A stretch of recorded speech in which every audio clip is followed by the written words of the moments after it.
Good morning everyone. I think you are very good. So today we will talk about a geography class 8 chapter number 1 life in a different region. So welcome to my class. As you know that in the last lecture we had completed the regions. These are the subtropical regions and tropical regions. We had seen about the Amazon basin. Today back to our country. Today we will look about the Ganga and Brahmaputra regions. So the subtropical region name is the Ganga and Brahmaputra basin. So the Ganga and Brahmaputra basin is located in the northern part of India. So students, it's a northern part. You know the Kashmir is in the northern part of the India. So this is the Brahmaputra and Ganga river. That basin, that area is called basin. It is dominated by the Ganga and the Brahmaputra rivers. That has been completely watered by the Ganga river. You can see this river is the Ganga river and this is the Brahmaputra river. So there is a perfect location of Ganga and Brahmaputra basin. This basin lies in the subtropical region between 23.5 degree north and 30 degree north latitudes. All of you know that our globe has imaginary lines. That lines are called longitudes and latitudes. So for showing the particular location, we have some lines. These are some latitudes. So from our middle of India, the Tropic of Cancer, this latitude has passed from our India. So where is the location of Ganga and Brahmaputra region? This is the Tropic of Cancer, which is the number of 23.5 degree north because it is north side, and from 23.5 degree north to the 30 degree north. That is the particular place of Ganga and Brahmaputra basin. So today we will talk about this region, how this region was. In this period we will talk about the flora and fauna of this region. We will talk about the climate of this region. We will talk about main point, settlements, people settlements in this region. So everything we will explore. So are you interested? After this we will talk about that. So it is named by the rivers Ganga and Brahmaputra. As you know that the name of the basin is Ganga and Brahmaputra. Absolutely, it is the name of river. It has been drained and watered by the river Ganga and river Brahmaputra. Ganga's northern tributaries includes the Ganga, Ganga, Gopti and Kosi. I will repeat the sentence. Ganga's northern tributaries include. What is meant by tributaries? A tributaries means a connecting rivers to the main rivers. Some small rivers is connect to the main rivers and main river will connect to the sea. That is called tributaries. These some rivers you can see here. The some rivers which is come from the northern side. Which is come from the northern side. Wait for a minute. That's why this river is called northern tributaries. Some river is come from southern side. That is why it's called the southern tributaries. Now you can see this. Now you can see this. So this is the Ganga river. You can see this is the Ganga river. Some tributaries, for example, Ganga, Ganga, Gopti. From where these rivers are coming? These rivers are coming from the northern side. You can see this. This is the north side, and Ganga, Ganga, Gopti. That river is coming from north side and joined to the Ganga river. That's why it's called the northern tributaries. those rivers are coming from northern side of India and joining the Ganga river, that is called northern tributaries. Some rivers are coming from southern side. Some rivers are coming from south side and they are connected to the Ganga river, that is called southern tributaries. For example, Betwa, Kem, Son. You can see that these rivers have been originated in these particular regions and they are going to the south side and join the Ganga. That's why we classified the Ganga tributaries into two, which is north tributaries and second is south. Those rivers are coming from the south side and joining the Ganga river, it's called the northern tributaries. And some rivers are coming from the south side and joining to the Ganga river, that is called south tributaries or southern tributaries. Is it clear? So, another is that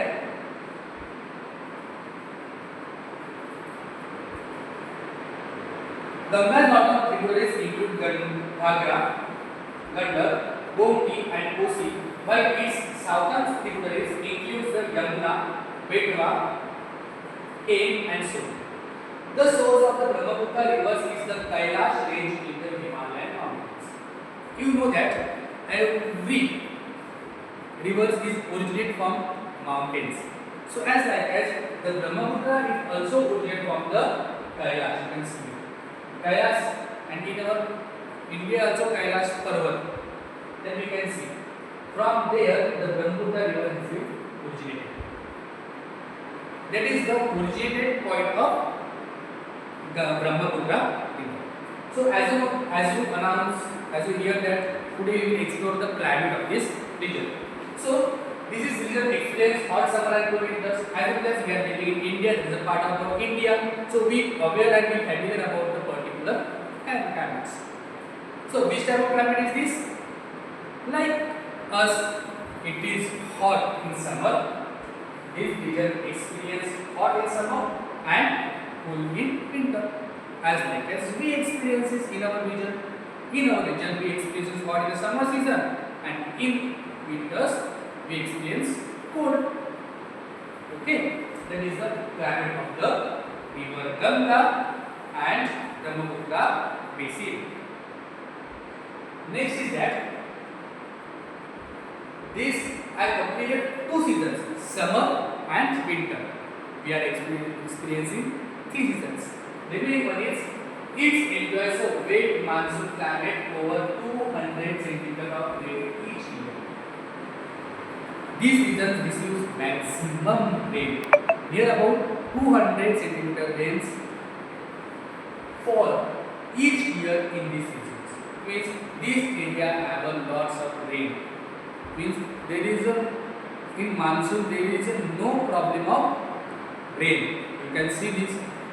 In summer season also, the people of UP suffered by the Ganga flood, and in rainy season also, some rivers make floods, and some area has been affected by the floods, including Ganga rivers also. That's why here we can see the lots of rains falling in this region. That is called wet rainy season. So another part is this. These seasons having a different type of flora and fauna. Flora and fauna means different types of animals and different types of plants we can see. Due to the heavy rain, we can found here the tropical deciduous forest. We are talking about tropical region, and due to the heavy rain, we can see the deciduous forest. The plains usually have tropical deciduous trees such as teak, peepal, and sal. You can see the teak tree, you can see the peepal tree, you can see the sal tree. Why these trees are there and why this forest is seen totally in? Because near about 200 centimeters rains happen in this year. Each year we receive near about 200 centimeters rain. That's why these forests are totally green and this area is very fertile and they have a adequate water. Next is that the following vegetation is also found in this region. As well as tropical deciduous forest, we can find different types of vegetations, such as a mangrove forest in the delta region. You know that the Ganga river meets the ocean, the Bay of Bengal, in in the Sundarban Delta. At the particular point in Sundarban Delta, the mangrove forest is the main forest of the Sundarban Delta.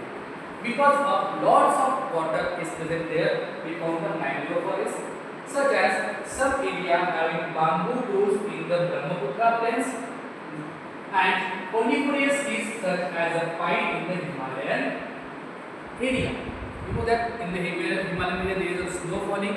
Due to this, we can find coniferous.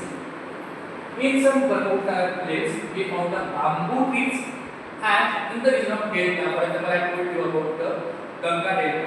It is a Sundarban Delta where Ganga river meets the Bay of Bengal.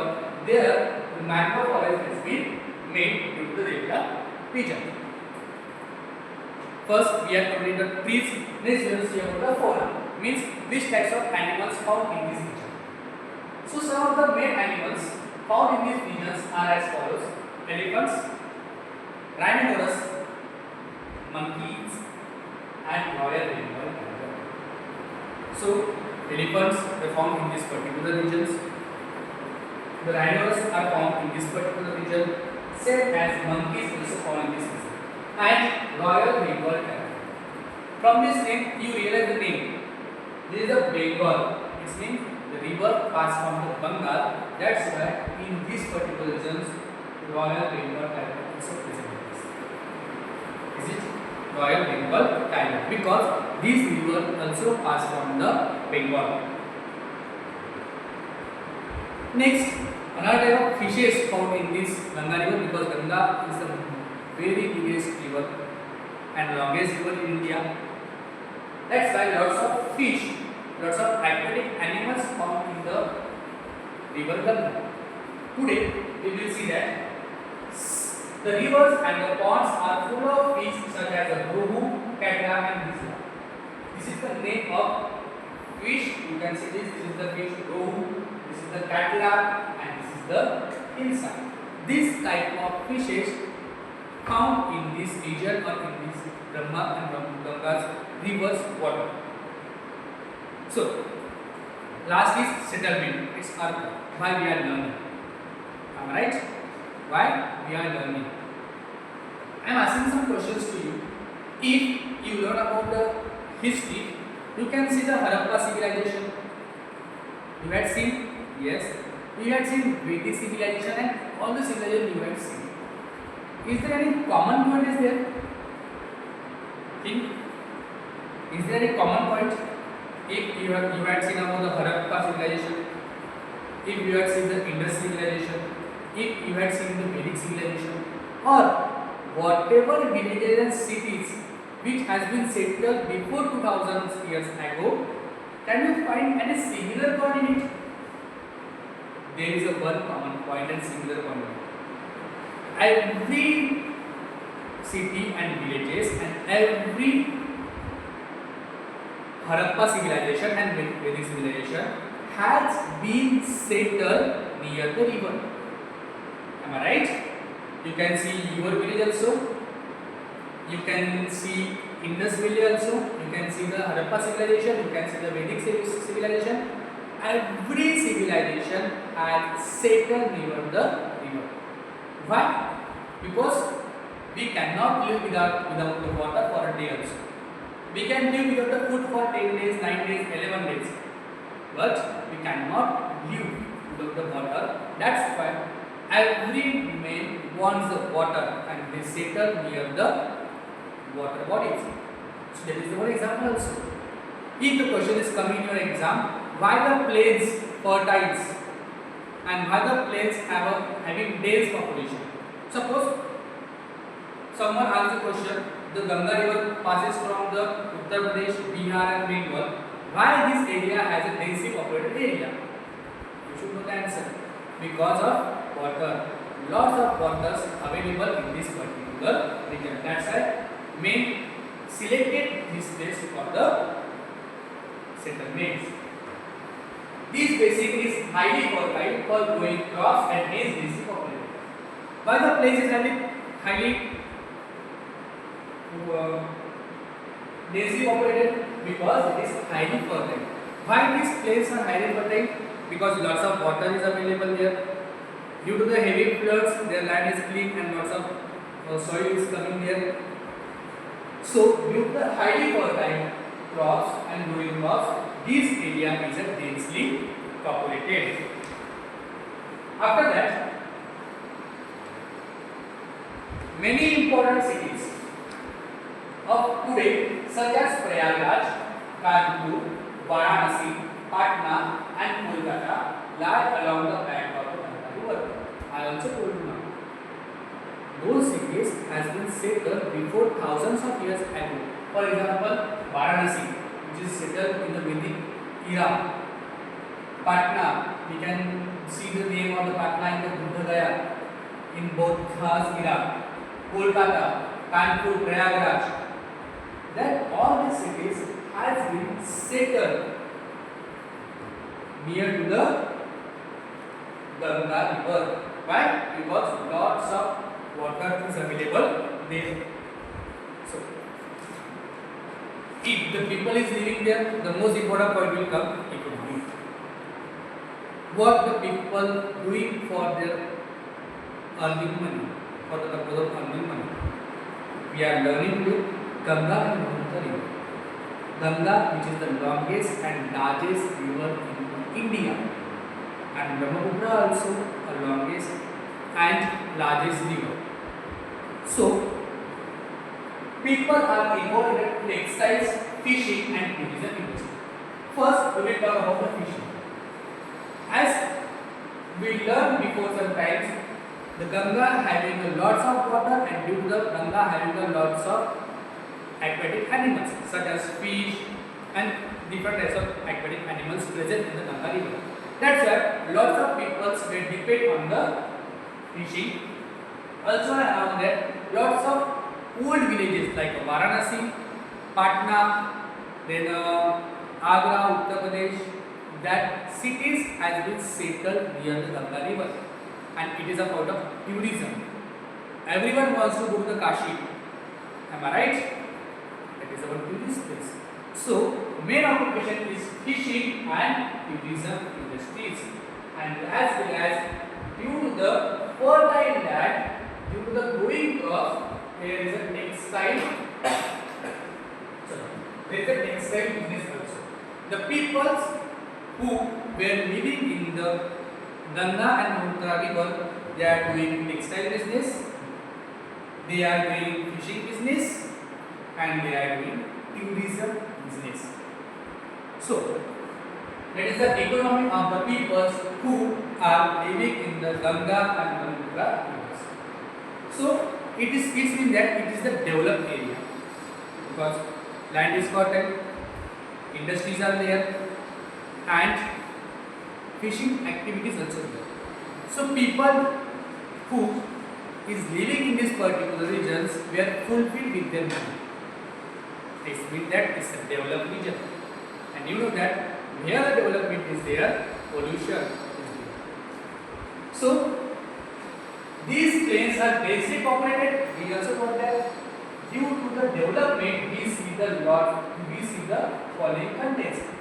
Due to the densely populated, we can see that a well-developed transport network is there. Railways are there, roadways are there, and airways also are there. And from Ganga rivers, domestic ships also moving from one place to another place. And due to the lots of industries, lots of water has been released in the Ganga river. That's why the rampant water pollution. Due to this development, lots of water has been polluted in this river. And you know that we need a place for living. We need a place for growing the crops. As well as we need a land. So, how we can occupy the land? The main reason is behind that we have to cut the forest. Suppose ask your grandparents or ask your parents exactly where is the Yavatmal and what is the Yavatmal. If you ask your grandparents and parents, they told you they will tell you about only the market was there and that much Yavatmal is there. But nowadays you are seeing the Yavatmal. For example, if the school and this Babulgaon area is there. Am I right? Till the Ghat is there, Yavatmal reach. How we reach? Because we cut the forest, we clear the forest, and we started living in it. So due to developmental activities, we want to make industries, and we want some land for living. That's why lots of forest has been cut. Is it clear? So next is what we had learned. Just take a recap. We had started this point with the subtropical region, Ganga and Brahmaputra region. Ganga and Brahmaputra Basin lies in the northern part of our India. That is from Tropic of Cancer, 23.5 degree north till 30 degree north. Ganga river having some tributaries. We have classified these tributaries into two groups. Some tributaries are called northern tributaries like Ganga and Kosi. Some are called southern tributaries, for example, Betwa and Yamuna. After that, we have seen the climate. The summer having hot season and winter having cold. Also, rain is near about 200 centimeters each year. The settlement flora and fauna of this region is some animals like elephant, rhinoceros, royal leopard tiger is found in this region. Some aquatic animals, rohu, isla, catla like fish is found there. And settlements, lots of settlements were there. Economic activities are fishing, textile and tourism industry. So I ask the question to you. Let us check. Tourism is the important economic activity in the Ganga Brahmaputra Basin due to the historical and cultural significance of some cities. True. I told you about the Varanasi, Taj Mahal. Pirhana are found in the Ganga river. We have seen the pictures. That is Rohu, Catla and Isla.